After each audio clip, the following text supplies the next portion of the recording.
I've said I've been in the cattle business all of my life.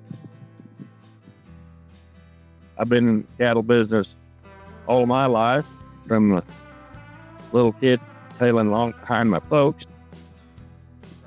Virginia, Illinois, it's just straight east here, about 95 miles.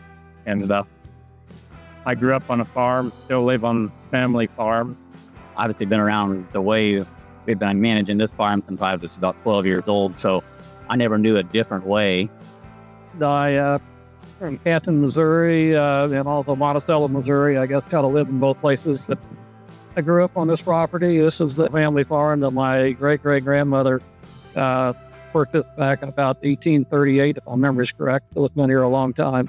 I was a conventional farmer up until year 2000, essentially, horticulture, agriculture, and then made this major transition into grass farming, grass-based farming, laughed at by the community.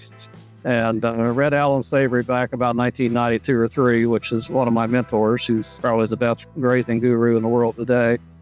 What's kind of fascinating, if you look at the land right under our feet here, this has probably been 1% organic matter soil. This is a white timber soil ridge, very, very poor soil.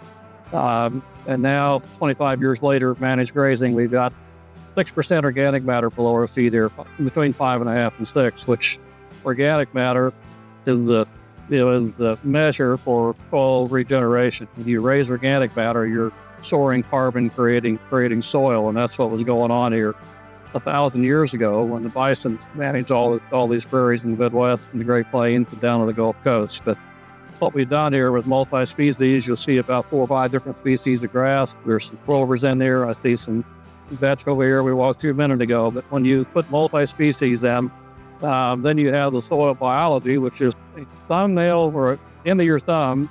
There's about 1 billion microorganisms at work right below our feet right now, and it's just hard to wrap that around your mind.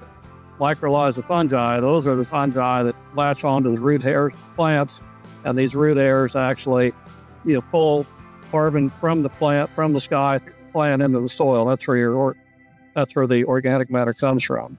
And over time, the soil biology becomes much more active because in this situation we're actually grazing here 12 months out of the year. We're not, but the plant's root matter is working 12 months out of the year. There's something green here.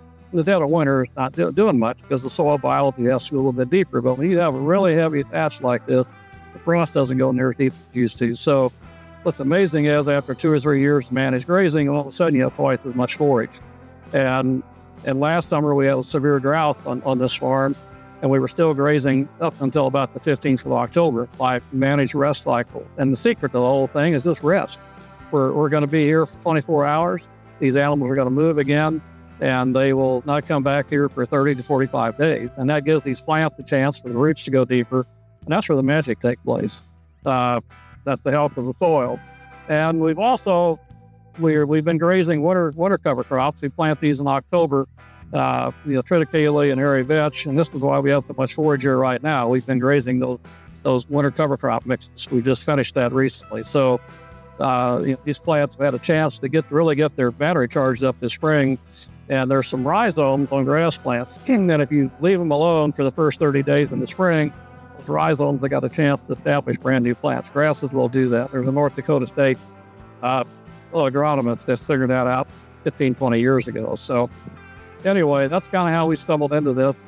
We didn't know how to market grass-fed beef. We were trying to produce a product we didn't know how to sell, and we were kind of forced to learn how to sell it because we had to stay in business. So it was a pretty lean period for the first 3 or 4 years. But anyway, my story would be similar to everybody around this circle here today, and I appreciate the courage of the other 3 founders here because we all took some chances to do this. And like I said, we were laughed at.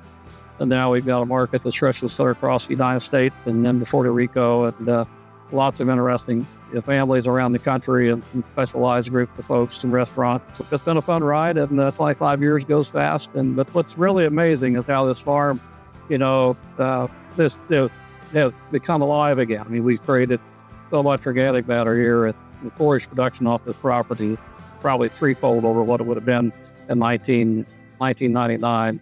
We were sort of out on a limb compared to the rest of the agriculture operations and farmers, and looking at what could be, and took a lot of courage and faith to get to where we are.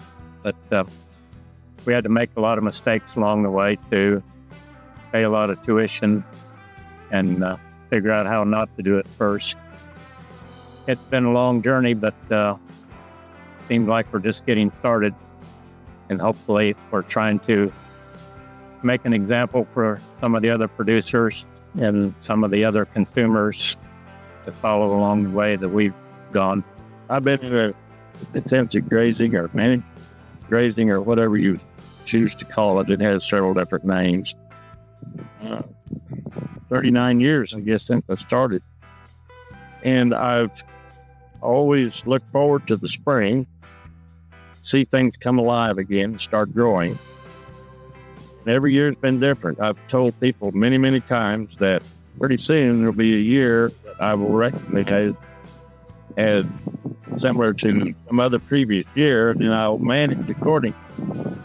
And there still hasn't been 2 years the same. The weather is different, the forage growth is different, the soil conditions are different cattle, several different things that can make it be a whole new thing every year, which that says that it's not boring. It keeps you busy, keeps you thinking. In the 39 years that I've been doing it, my organic matter, I've got some of in the 8% organic matter. 6s and 8s are pretty common. It is covered with grass the year round so that the sun's not beating on bare ground and burning up the organic matter in the soil. That type of organic matter makes the soil become a sponge, so it soaks up water. It holds nutrients, it holds water. And you've got the biology underneath the ground growing that there's nothing that compares to that for production. I'm going to take you down to where I take care of cattle at my place. It would look quite similar to this operation. 4 to 5 different varieties of grass. But seriously, if there's not a profit in this, we're all sort of chasing a pipe dream. So I guess I've been taking care of cattle since it was like 78. And I've watched my neighbors. I watched the way the landscape changed in Europe, upland areas, and I didn't like it all. I would see it. And I was in conventional agriculture for a short time before. So once you figure out the things that do not work, then you can focus on the things that do. And I can guarantee you, this area right here, Kelly's Farm or Jump Farm, those are sustainable environmentally and also they're sustainable economically. If you don't have both of those things, you won't last very long. And I've been around long enough. I'm used to being laughed at. I've been laughed at when I drug up cattle out of South Alabama, and I've been laughed at when I hauled cattle to Kansas. I've been laughed at for any of a number of reasons, but I have survived, and many of my compatriots that farm conventionally have not. And also, they're land-based, deteriorating, and ours built. It's easy to go to sleep at night when you know that. Thanks.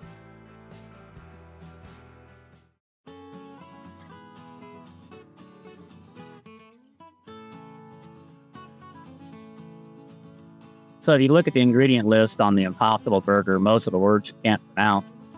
And the only ingredient in our beef is right here at our seat.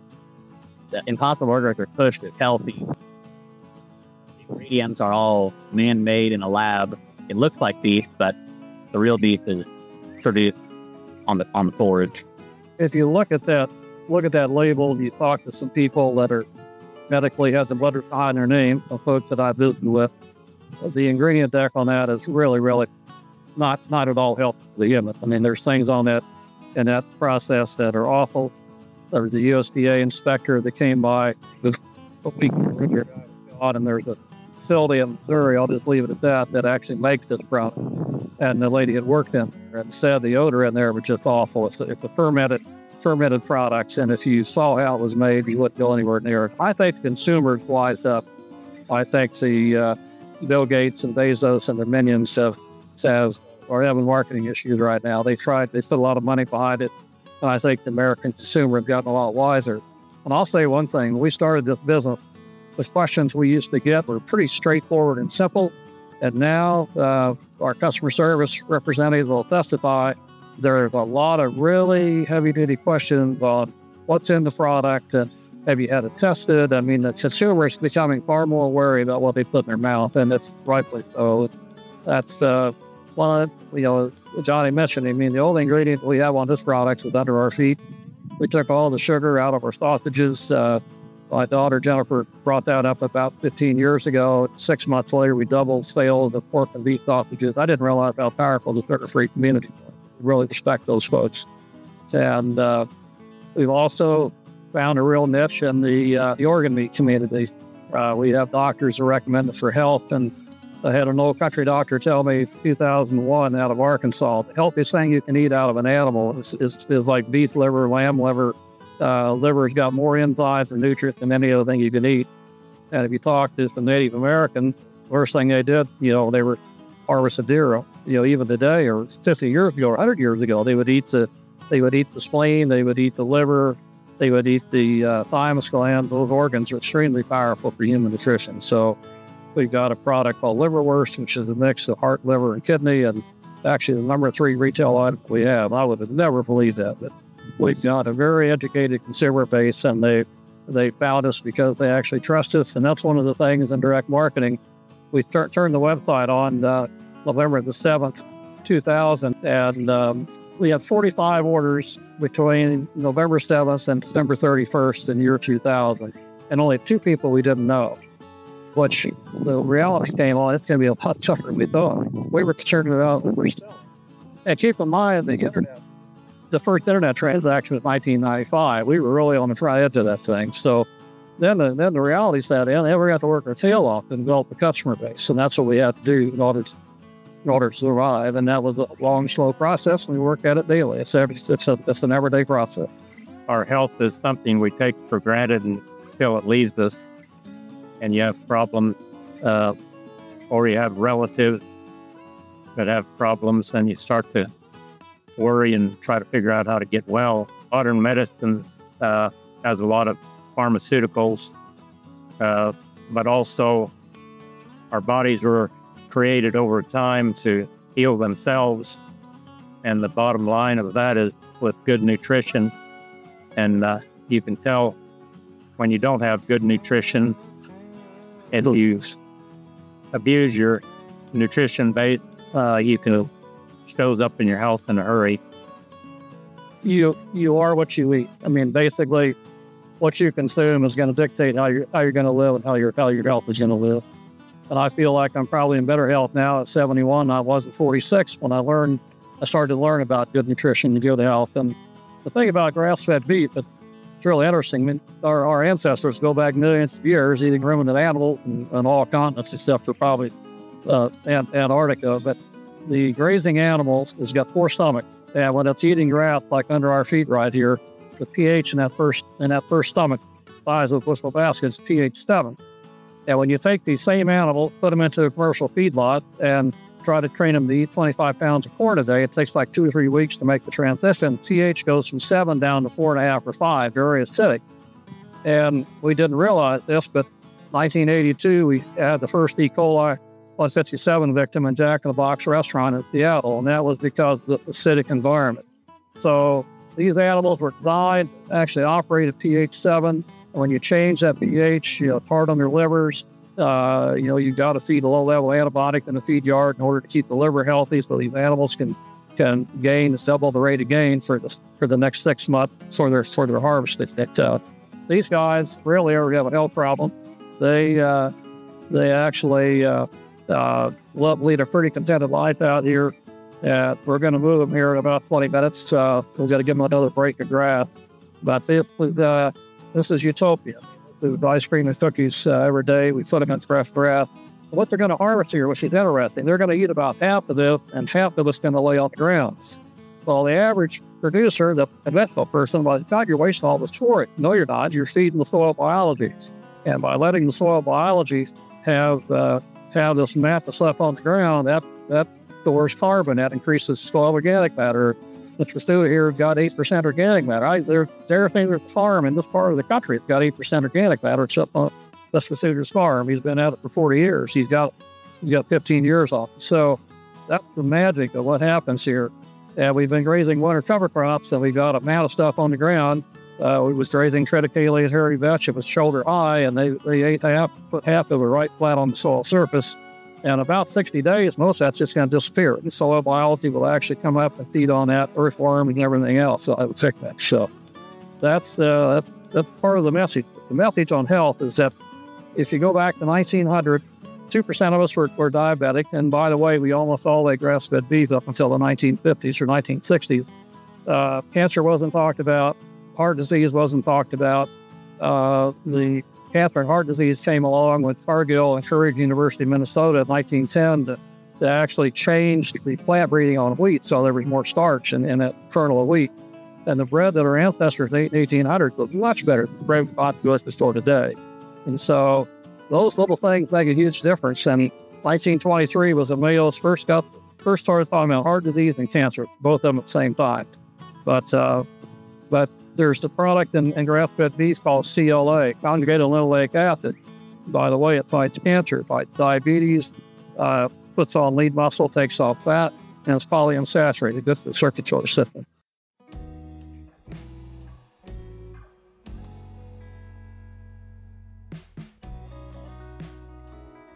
The question is, John Wood again, is what changes have I seen or we have seen in the last 40, 50 years of our lives in commercial agriculture or in an agricultural community, in a small community? First notice, the first thing, the number of rural homes have decreased by 80%. The old farmsteads are gone. I think the average number of farmers in Lewis County is probably down 80% in the last 50 or 60 years. The average farm when I was growing up was 160 acres. It was diverse. It usually had a hog operation, beef operation. There was a good dairy business in this county back in the 1940s and 50s. People raised apples, sold apples, or all sorts of biodiversity. And what's happened, back about 1985, the trend was you got to be bigger, go out of business. You got to be 5,000 or 10,000 acres. You need to scale up and start doing a lot more real estate. And I always said one of the best things we ever produced in rural America was farm kids. Farm kids have been humble. They learned how to work at an early age. They had respect. They had moral. And I've always said farm kids are one of the greatest things we ever did. World War II is a prime example of that. There's a lot of farm kids that won a lot of valor in those battles. They just knew how to get things done. So, and recently, like the communities, if you look at these small towns in this county, they moved from about 1900 to 1929 to the Depression hit. You look at all these old downtowns, there's a lot of biodiversity. You go in extension office and you look at what they produced in this county in 1910. It's just stunning how much stuff was produced. There's some records of that. So we've gotten into a monoculture habit, working for low margin. John pointed out, if you're not real careful, you won't play that game very long. So, but I think we just need to produce more farm kids. We need more people to understand this way of life. And this is a prime example right here. It's talking about biodiversity. I've heard a quail chipping away over here, which is quail populations also go down dramatically with commercial agriculture carry away. The habitat been destroyed. But this farm also, I had a person here about 25 years ago that's an expert in birds. And there's a vesper sparrow, bobolinks. There's several prairie birds you'll find on this property you're not going to find anyplace else. So some here every evening, you hear lots of different things. I'm not a bird expert. I can't identify all the chirps, but I have been hearing a quail over here through the last 10 minutes. So anyway, it's a long story short, a lot fewer farm families. That's been the greatest thing I've noticed.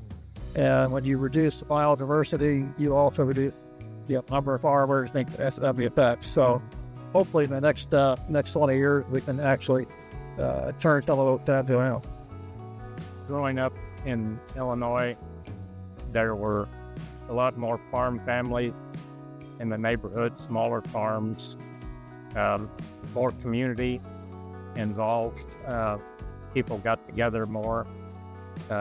Modern agriculture has taken the grain production model and pushed it to produce grain for exports for feedlot, and that has driven a lot of pasture ground out of production, and that has hurt the soils with tillage over the years, and soil has eroded. But with the grass-based farming, it's a little more labor-intensive, and that's something that is tough to accommodate in the grain belt. They don't want to have the livestock, they just want the tractors, but that means bigger farmers. But I think looking around, there are smaller farmers trying to make it back into production with this type of operation. There's a lot more producers that sell eggs around and chicken, and that's something that's encouraging the slow food movements, picking up steam. So I think people are starting to wake up and realize that we just can't be eating out of a gas station all the time. You've got to have nutritious food, and it starts with the soil and the land and the livestock. So that's some of the changes we're making people realize what makes it work. I guess I've noticed as I was growing up, the culture has changed with the way the land was handled. When the big operators moved in and sort of more or less pushed some of the smaller farmers out, you noticed when you were at gatherings, when you used to have farmer stuff, there'd be one farmer in one corner talking to a bunch of farmers that took care of some cattle, and another farmer that had a few sheep and a hog guy or two, and they sort of had a little fraternity there, and that has sort of disappeared. And that's one thing this kind of a business, I think, can bring back. When we're standing out here in grass, bugs, and listening to quail whistle, you have a little more personal attachment to what you're doing than you're sitting inside a tractor cab with the air conditioner on, listening to wailing, whatever, country music. So I believe this kind of structure could help change the culture.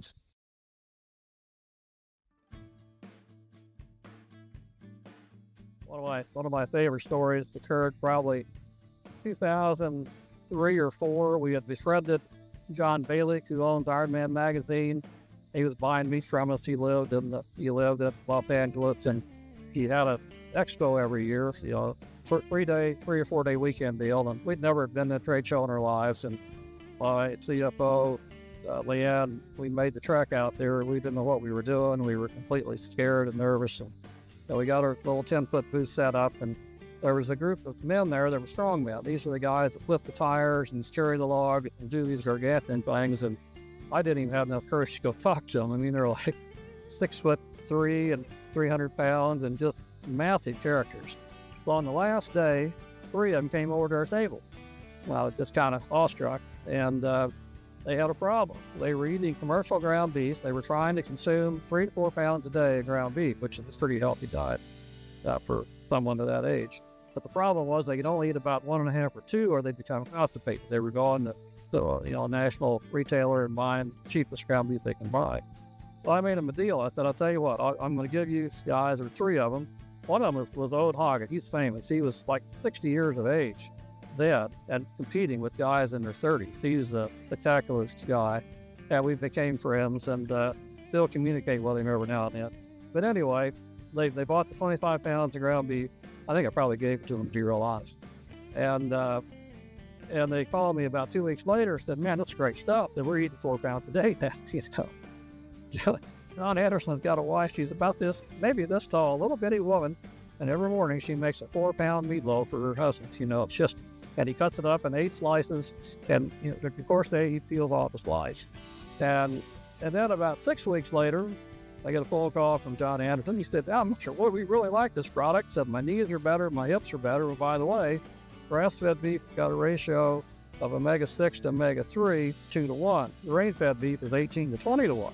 Well, you got a lot more omega-3s due to this diet, and the pH in the first stomach drives all this nutrition. And, I saw John Anderson put 900 pounds on his shoulders one day and do a set of 10 squats. I mean, that's just off the chart. And So anyway, he's bragging about how his knees are better, hips are better, elbows are better. And then a year later, Jesse Morande was the other guy eating all this product, and he was 6'7", 275, and a year later, he went on to be the second strongest man in the world. Great guy. He would eat a dozen eggs for breakfast, 2 of her pemmican bars, and he had a farmer, if he drank about a gallon of raw milk for breakfast, he had a big appetite. But what they found after about a year, we talked about converting, creating lean muscle. And both those guys had about 25 pounds of additional lean muscle. And there's bigger fitness competitors that are trying to lose weight and lean up. And Iowa State did a study in 1999, and they fed hydrogen into safflower oil, which is a synthetic CLA. You can't afford to do it. But they fed it to pigs. Pigs had 25% less back fat and a 10% larger loin on it. That's pretty spectacular. Far more remarkable, valuable meat, but they can't afford to feed it that way. So it just goes to show that the technology is here to back this story up, and the evidence of human health is here as well. So that's one of numerous stories. That's one I never will forget. When we first developed this idea, John invited, what were there, 40 people in the room? Well, they're about, and it was interesting to listen to the conversation as people left. It was mostly relatively negative. And anyway, that number continued to dwindle until it was the 3 of us, basically, in our lives. But about the time that happened, the business sort of started to shut just a little bit. And it would always be interesting to me to bring that whole group of people back together again, playing how they might have missed out on 2 good times, improving diet and improving the land. Speaking of the business, remember the story about the FedEx bill? At the time, that's another. Yeah, one of our partners was pumped up about what we were having to pay FedEx. I don't know if I can say this. I made a comment in regard to his sanity. Obviously, the bigger FedEx bill, the more business we were doing and the more profit we were making. But I'm like complaining because you have too much grass. One thing we talked about here earlier was the fake meat. Right here in front of us, you can see what these cattle are standing on and eating, simming, and making meat, making food that is dense in nutrient compared to the other type. On the other extreme, the chemically produced meat is not. It's raised basically in a chemistry lab compared to this out here in nature. I think that's a big difference between the two. The nutrient density is so much greater here than it is in that alternative. When we started this business, we knew a lot.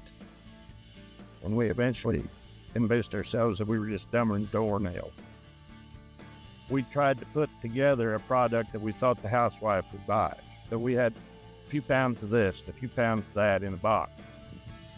And we had, roast and burger and something else. And we just couldn't do much with it. We couldn't sell it. So we would find ourselves in cold storage in the middle of the night, reboxing, doing all those things.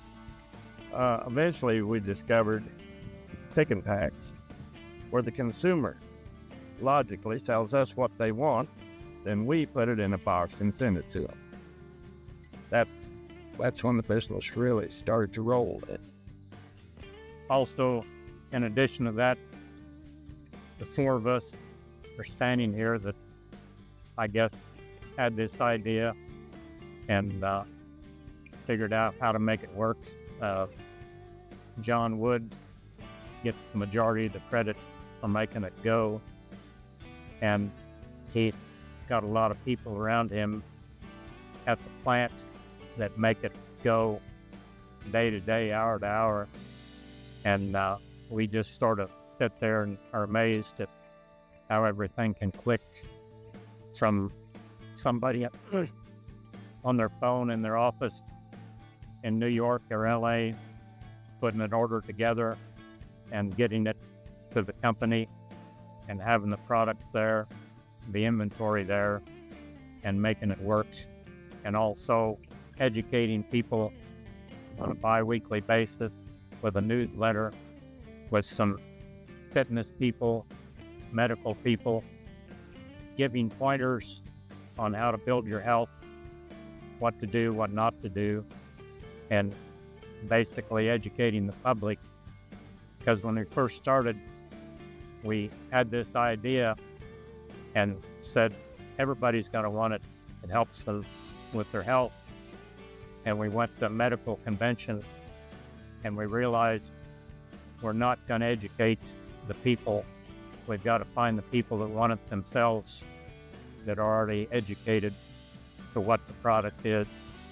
And so we backed out and went to trade shows. John went to trade shows to find people that wanted to be healthy and fit, and looked at that group of people, and that's how we've evolved. But the people in the company that do the day-to-day operations, they're the backbone of it. They make it work, and we're very blessed to have them there. I'd like to reiterate that fact. I don't do much. I would happen to be at the right time in the right place. So we've been blessed with great people. You got pick and pack people that can pack thousands of orders a year and make very few mistakes. You've got a freezer crew that works in a pretty tough environments. Those guys do a great job, and they're subjected to a lot of cold temperatures. You have an ammonia department that's on call 24/7.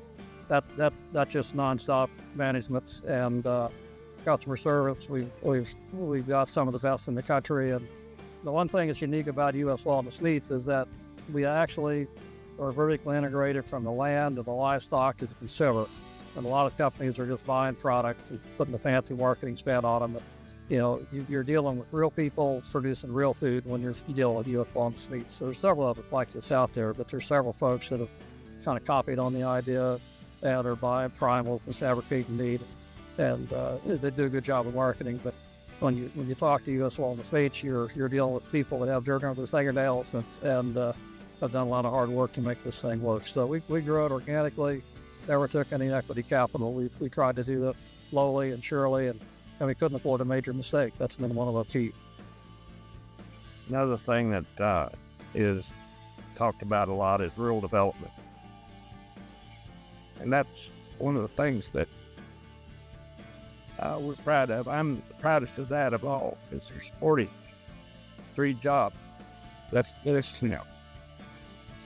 didn't exist before in this county, and I think that's very important.